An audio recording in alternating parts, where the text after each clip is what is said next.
So today we are going to discuss another question in chapter 7, that is define alloy with examples. alloy क्या होते हैं और alloy के कुछ examples आज हम डिस्कस करेंगे। alloy किसे कहा जाता है, चैप्टर 6 में भी मैंने थोड़ा सा आपको आइडिया दिया था alloy के बारे में, और MCQs भी आया था आज के टेस्ट में alloy के ऊपर, पहला MCQ जो था। तो alloy किसे कहते हैं कि alloy is the combination of two और मोर देन टू मेटल्स, दो या दो से ज़्यादा मेटल्स को जब मिला दिया जाता है, जब उनको कंबाइन कर देते हैं तो हमारे पास अलॉय तैयार होता है। अलॉय असल में कॉम्बिनेशन है मेटल्स का, दो या दो से ज़्यादा मेटल्स जब आपस में मिलते हैं, कंबाइन होते हैं तो अलॉय बनता है। अलॉय बनाया क्यों जाता है? चूँकि अलॉय नॉर्मल मेटल से ज़्यादा सख्त होते हैं और ज़्यादा डेकोरेटिव भी होते हैं, और अक्सर औकात उनमें जंग नहीं लगता, रस्टिंग का प्रोसेस नहीं होता, कोरोजन नहीं होती। इस वजह से क्या करते हैं, केमिस्ट्री में अलॉयज़ की फॉर्मेशन करते हैं, इंडस्ट्रीज़ के अंदर अलॉय को बनाते हैं। जैसे लोहा, अब लोहा एक मेटल है Fe जिसका सिंबल होता है, तो लोहा एक मेटल है, Fe उसका सिंबल है। अब लोहे के साथ मसला ये है कि लोहे में आयरन में जंग लग जाता है, तो ये बड़े मसले वाली चीज़ है, लोहा ख़राब हो जाता है इसकी वजह से। इसी लोहे के साथ अगर हम ऐड कर दें निकल या और क्रोमियम, अगर हम इसको ऐड कर दें ये दो मेटल को लोहे के साथ, तो अब ये लोहा कन्वर्ट हो जाएगा किसमें, स्टील में, और या स्टेनलेस स्टील में जिसमें जंग नहीं लगता। तो देखा कि लोहे में जब हम दूसरे मेटल्स को मिक्स कर देते हैं तो इस मिक्सचर की वजह से लोहे की जो जंग लगने वाली प्रॉपर्टी है वो ख़त्म हो जाती है, मतलब फ़ायदा हो जाता है। तो ये तो मैंने एक मिसाल दी, बहुत तरह के अलॉयज़ हमारे पास होते हैं, जो बुक में पूरी एक लिस्ट मौजूद है। मैंने कुछ इंपॉर्टेंट अलॉयज़ उसमें से 8 अलॉयज़ मैंने यहाँ पर लिख दिए हैं, हम उनको डिटेल में डिस्कस करते हैं एक एक करके। ये सब एग्जाम्पल्स हैं अलॉय के इस टेबल के अंदर। Steel, brass, bronze, duralumin, solder, alnico, amalgam, white gold, ये सारे अलॉयज़ होते हैं। कहाँ कहाँ इस्तेमाल होते हैं, कैसे बनते हैं, ये मैं बता देता हूँ। तो सबसे पहला स्टील है, जिसको उर्दू में फौलाद कहते हैं। आयरन का अलॉय है ये, जैसे बताया, आयरन के साथ Ni और Cr, मतलब Fe तो आयरन है, आयरन के साथ निकल मिला दिया जाए और Cr मतलब क्रोमियम मिला दिया जाए, ये तीनों मेटल्स हैं, जब ये आपस में मिलते हैं तो फिर तैयार होता है हमारे पास स्टील। और स्टील से बहुत सारी चीज़ें बनाते हैं, एक कोई चीज़ मैं यहाँ पर लिख दे रहा हूँ, और वो क्या है, कटलरी। कटलरी किसे कहते हैं? स्पून हो गया और नाइफ्स हो गई, फॉर्क होता है, मतलब छुरी चम्मच कांटे जो होते हैं ना, वो स्टील के बने होते हैं। चम्मच घर पे होता है ना, पंच होते हैं, कांटे होते हैं, छुरी होती है, ये सब स्टील की बनी होती है, लिखा हुआ भी होता है उसके ऊपर स्टेनलेस स्टील। तो स्टील से और बहुत कुछ बनाते हैं, आप ये नहीं बोले सिर्फ कटलरी बनाते हैं, बहुत सारे इस्तेमाल है, कम से कम एक इस्तेमाल तो याद रखें। बाकी आप घर पर बहुत चीज़ें स्टील की देखते जो बनी होती, बर्तन वगैरह स्टील के बने होते हैं, स्टील की स्केल होती है, स्टील की रेलिंग्स बनी हुई होती हैं, सीढ़ियों के साथ जो लग रहा होता है स्टील का, डेकोरेटिव पर्पस के लिए, बहुत सारे काम है। सेकंड है ब्रास। ब्रास को उर्दू में पीतल कहा जाता है। ब्रास दो मेटल का अलॉय है। Cu मतलब इसके अंदर क्या होता है, कॉपर, और Zn क्या होता है, जिंक। इन दोनों को मिलाते हैं तो ब्रास बनता है, पीतल बनता है। और ब्रास आप जानते हैं, ब्रास किस कलर का होता है, गोल्डन कलर का होता है। पीतल की बहुत सारी चीज़ें आपने घर पे देखी होंगी रखी हुई, जैसे नलके, पुराने ज़माने के जो नलके होते थे ना, टोटी वाले, जो ऊपर से खुलते थे, तो वो मस्जिद वगैरह में भी अक्सर लगे होते थे। गोल्डन कलर के नलके याद है आपको? बहुत पुराने घरों में लगा होता है, नए घरों में तो अब स्टील के ही लगते हैं अक्सर, बट जो नलके गोल्डन वाले जो नलके होते हैं ना, तो वो नॉर्मली किसका बना होता है, ब्रास का, पीतल का बना हुआ होता है। ठीक है, वैसे नॉर्मल नलके भी पीतल के ही होते हैं, बट उसके ऊपर अब क्या है कि एक सिल्वर कलर वो कर दिया जाता है, कोटिंग कर दी जाती है, प्लेटिंग कर दी जाती है। तो नलका पुराना हो जाए ना, ऊपर से वो हट जाएगा ना, तो अंदर से गोल्डन गोल्डन आने लगता है वो, अगर बहुत पुराना नलका अगर घर पे लगा हुआ टैप। पॉट्स, बर्तन बनाए जाते हैं, दादी अम्मा के दौर के प्याले वगैरह पीतल के हुआ करते थे, गोल्डन टाइप के, पुराने बहुत, मतलब अब तो नहीं इस्तेमाल किए जाते। कॉइन्स, सिक्के बनाए जाते हैं पीतल से। 2 रुपये का सिक्का गोल्डन वाला, बादशाही मस्जिद जिसमें बनी होती थी, और 3 बादल ऊपर बने होते थे, याद है आपको? गोल्डन वाला जो सिक्का 2 रुपये का आता था पहले, अब तो सिल्वर हो गया वो, पहले गोल्डन वाला भी आता था, छोटे में आप लोग इस्तेमाल करते होंगे। वो 2 रुपये का गोल्डन वाला सिक्का जो है ना, वो पीतल का बना होता है, तो वो ब्रास कॉइन है।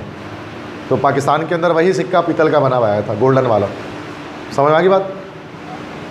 अब आते हैं उसके बाद ब्रोंज। ब्रोंज कहते हैं कांसी, खांसी नहीं कांसी, ठीक है। कांसी ब्रोंज ये किस कलर का होता है बच्चों? ये होता है ब्राउन कलर का, डार्क ब्राउन कलर का होता है। और ये कॉपर और दूसरा कौन सा मेटल इसमें मिला होता है? Sn किसका सिंबल होता है? टिन। कॉपर और टिन दो मेटल के मिलाप से बनता है, गोल्डन कलर का होता है। इससे भी कॉइन्स बनाए जाते हैं। कॉइन्स मतलब सिक्के बनाए जाते हैं। यस, 1 रुपये का ब्राउन वाला सिक्का याद है आपको? पहले जो आता था ब्राउन कलर का, डार्क ब्राउन, वो ब्रोंज कॉइन था, ब्रोंज कॉइन था वो, ठीक है। इस तरह से मेडल्स बनाए जाते हैं। मेडल्स मतलब तमगे, थर्ड पोजीशन को देने के लिए। ओलंपिक मेडल्स अगर आपने देखा है तो फर्स्ट पोजीशन को गोल्ड मेडल मिलता है, सेकंड को सिल्वर और थर्ड को एक ब्राउन टाइप का मेडल मिलता है, ब्रोंज मेडल कहलाता है वो। कांसी के तमगे उर्दू में लिखा होता है, थर्ड पोजीशन। स्टेचूज़ बनाए जाते हैं। स्टेचूज़ मतलब किसे कहते हैं? मुजस्समा। एक तो मिट्टी का बनता है मुजस्समा और एक मेटल का भी बनता है, ब्राउन टाइप का, छोटे छोटे साइज़ का होता है वो। नॉर्मली जो हिंदू लोग होते हैं ना, उनकी मूर्तियाँ वगैरह बनी होती हैं उससे, पूजा पाठ जो करते हैं ना हिंदू लोग, तो वो समटाइम्स जो है ना वो उसमें इतने बड़े बड़े ब्राउन कलर के मुजस्समे भी होते हैं, मेटल वाले। एक तो पत्थर से बनाते हैं वो अलग है मतलब, और एक मेटल से भी बनाते हैं। तो मेटल से डिफरेंट स्टेचूज़ वगैरह को बनाया जा सकता है। ये ब्रोंज है, ठीक है। उसके बाद है ड्यूरालेमिन। ड्यूरालेमिन में एल्यूमिनियम होता है, Al मतलब एल्यूमिनियम होता है, Cu मतलब कॉपर होता है, Mg मतलब मैग्नीशियम होता है और Ni मतलब निकल होता है। ये 4 मेटल से मिलकर बनता है, याद रखना है आपको, MCQs में आएगा। 4 मेटल से मिलकर बनते हैं ड्यूरालेमिन। अब ड्यूरालेमिन से क्या बनाते हैं भाई? एरोप्लेन बॉडी, हवाई जहाज़ जो होता है ना, एरोप्लेन्स जो होते हैं, उनकी जो बॉडी होती है ना ऊपर की, शीट जो होती है उनके ऊपर की, वो बॉडी बनती है ड्यूरालेमिन से। लाइट होता है और टफ होता है। ये ड्यूरालेमिन लाइट एंड टफ, हल्का भी होता है और साथ में टफ मतलब मजबूत भी होता है, स्ट्रॉन्ग भी होता है। और हवाई जहाज़ में हमें ऐसी ही कोई चीज़ चाहिए, हल्का हो ताकि जहाज़ आराम से उड़ सके, और टफ हो ताकि हादसा पेश ना आए और प्लेन क्रैश ना हो जाए कहीं, ठीक है। तो ये ड्यूरालेमिन। नेक्स्ट है सोल्डर। सोल्डर आपने देखा होगा, सोल्डर नॉर्मली सिल्वर कलर का होता है। सोल्डरिंग आयरन आपने देखा होगा, यस, या सोल्डर वायर जिसको बोलते हैं। सोल्डरिंग वायर जो होता है ना, वही सोल्डर होता है, वो मेटल होता है, वो अलॉय है, वो डिफरेंट मेटल्स का मिक्सचर है जो सोल्डरिंग वायर होता है। तो अगर आप में से किसी ने देखा है उसको ना, काया होता है, काया जिसको बोलते हैं आयरन। तो टाका लगाने के लिए मिसाल के तौर पे एक मोबाइल फ़ोन है, उसके सर्किट में कोई एक चीज़ ख़राब हो गई, एक चिप ख़राब हो गई है, दुकान वाले के पास जाते हैं, यार ये चिप लगा के नया लगा लो दूसरा। तो वो पहले उस चिप को निकालता है वो, और उसके बाद दूसरी एक आईसी लगाता है पलट के उसको, और उसके पास एक वायर टाइप का होता है सिल्वर कलर का, वो वायर रखता है और आयरन गरम उसमें लगाता है, तो वो पिघल के क्या होता है, वो वहाँ पे चिपक जाता है उसके साथ। देखा सिल्वर पीछे चिपका होता है बहुत सारा सर्किट के, वही तो होता है सोल्डर। सोल्डर किस लिए इस्तेमाल करते हैं? Joints electrical component to circuit में आईसी वगैरह, चिप्स वगैरह को, डिफरेंट चीज़ों को वो क्या कर देता है, जोड़ देता है, ज्वाइन कर देता है। सोल्डरिंग वायर, तो उसके बिल्कुल सही बात है कि इससे वायर होते हैं, सोल्डरिंग वायर उसके बनता है। मतलब ये भी लिख सकते हैं, या फिर हम ये भी लिख सकते हैं सोल्डरिंग वायर। सोल्डरिंग वायर का काम यही होता है ना भाई, वो इलेक्ट्रिकल कंपोनेंट्स को सर्किट में जोड़ता है। ये 4 मेटल से मिलकर बनता है सोल्डरिंग वायर। Sn मतलब टिन, Pb मतलब लेड, Cu मतलब कॉपर, और S भी एक एलिमेंट होता है, प्रोग टेबल में आपने देखा होगा कभी, इसको एंटीमनी कहते हैं उसको, ये भी मेटल है। तो टिन, लेड, कॉपर, एंटीमनी, ये 4 मेटल्स का मिक्सचर है जिसको हम लोग कहते हैं सोल्डर। ये अलॉय है। नेक्स्ट है एल-निको। एल-निको देखो किससे निकला, एल-नी-को, उसके साथ लोहे का अलॉय है ये। आयरन में एल-नी-को मतलब Al मतलब Fe आयरन, और अब देखो एल-नी-को, इसका नाम आराम से याद हो जाता है, एल-नी-को, तब इसको एल-निको बोला जाता है। Al मतलब क्या हो गया, एल्यूमिनियम, Ni क्या हो गया, और CO क्या हो गया, कोबाल्ट। इन 4 चीज़ों से मिलकर बनता है। अब ये एल-निको क्या है, क्या काम आता है, क्या बनाने का काम आता है, मैग्नेट, चंबुक या मकनातीस बनाने के काम आता है।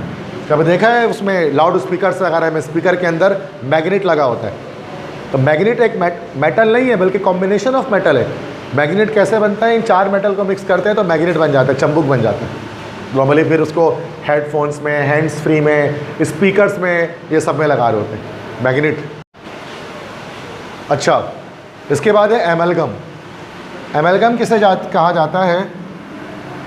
एमलगम मरकरी का एक अलॉय होता है जिसमें ये 4 चीज़ें मिक्स होती हैं। Hg मतलब मरकरी मिक्स होता है, Ag मतलब सिल्वर, Cu मतलब कॉपर और Zn मतलब जिंक। इन 4 मेटल के मिक्सचर कहलाते हैं एमलगम।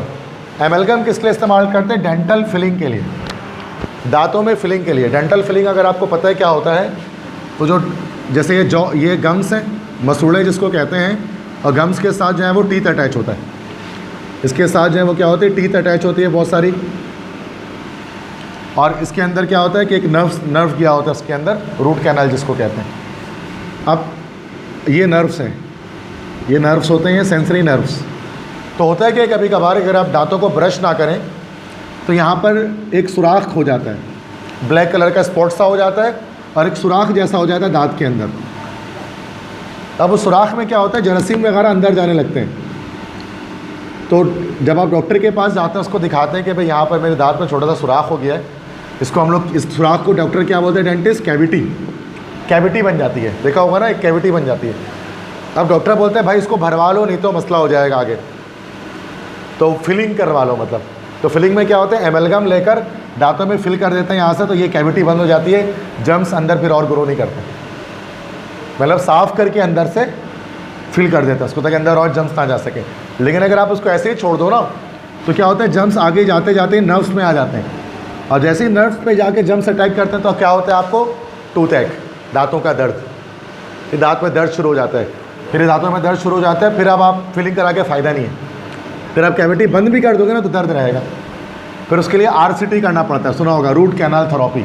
रूट कैनाल कराना पड़ता है।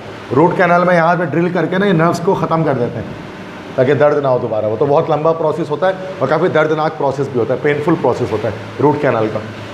तो कैविटी को फिल करने के लिए एमलगम को इस्तेमाल किया जाता है, डेंटल फिलिंग। डेंटिस्ट वगैरह के पास जाओगे तो उनके पास रखा होता है एमलगम, वो फिल करते हैं उससे दांतों पे। तो जो दांतों में सुराख होते हैं ना, उसको बंद करते हैं कि उसके अंदर जर्म्स की ग्रोथ ना हो पाए। ठीक है, लास्ट हमारे पास है वाइट गोल्ड, 18 कैरेट। तो वाइट गोल्ड किसे कहते हैं? सफ़ेद सोना।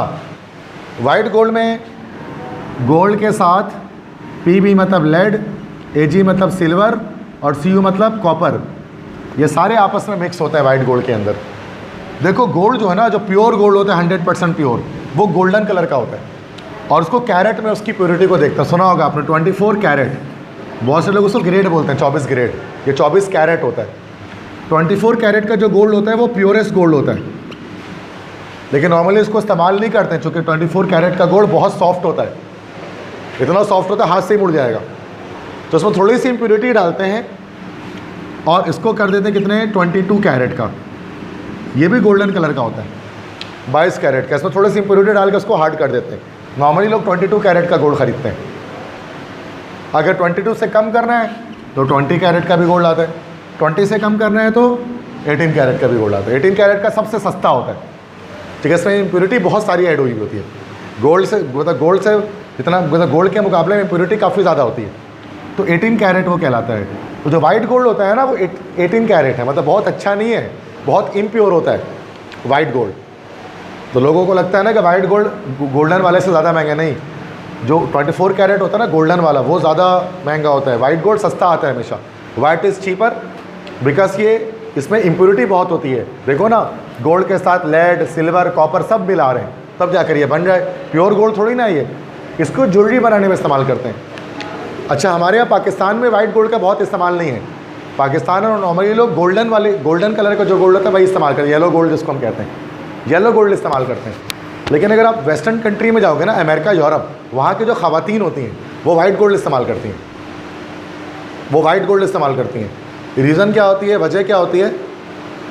क्योंकि इसकी पकड़ इतनी स्ट्रॉन्ग नहीं होती है, येलो वाले गोल्ड की पकड़ नहीं होती है, मतलब ये जेम्स वगैरह को ना पकड़ नहीं सकता, नगीनों को। और अमेरिकन वगैरह ज़्यादातर क्या, वो डायमंड ज्वेलरी इस्तेमाल करती हैं, वो डायमंड रिंग्स वगैरह। अब डायमंड अगर आप इसमें लगाएंगे ना, येलो गोल्ड में, तो वो क्या होगा कि वो डायमंड उसको पकड़ नहीं पाएगा, मतलब उसको गोल्ड उसको वो गिर जाएगा नीचे। डायमंड बहुत महंगा आता है। वाइट गोल्ड जो होता है ना, उसकी पकड़ बहुत स्ट्रांग होती है। वो नक को क्या करता है, डायमंड को पकड़ लेता है ज़ोर से, ताकि वो डायमंड गिरे नहीं। दैट्स वाई हमेशा जब भी डायमंड ज्वेलरी आप देखेंगे ना, उसके साथ वाइट गोल्ड लगा होता है। डायमंड ज्वेलरी के साथ कभी भी गोल्ड, येलो गोल्ड नहीं लगाते ताकि उसकी पकड़ मजबूत हो सके। तो वो असल में वाइट गोल्ड क्या है, वो भी एक अलॉय है, डिफरेंट मेटल्स को मिक्स करके बनाते हैं ज्वेलरी में इस्तेमाल करने के लिए। क्लियर है?